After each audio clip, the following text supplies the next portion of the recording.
തീവണ്ടി യാത്രയുടെ ക്ഷീണത്തിൽ നിന്നും ഉറക്കമുണർന്ന് കണ്ണു തുറന്നത് മലനിരകളുടെ താഴ്വാരത്തിൻ്റെ പ്രകൃതി ഭംഗിയിലേക്ക് ആയിരുന്നു.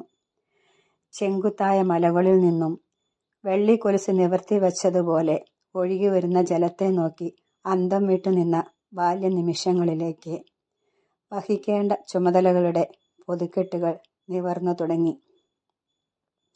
കോഴികളെ പരിപാലിക്കുക, കുന്നിൻ മുകളിൽ നിന്നും തിരക്കിട്ട് താഴേക്ക് പതിക്കുന്ന ഓലിവെള്ളത്തെ ഹോസിൽ പിടിച്ച് പാത്രത്തിൽ നിറയ്ക്കുക, മുറ്റം അടിക്കുക, വിഴുപ്പ് അലക്കുക, അങ്ങനെ അങ്ങനെ.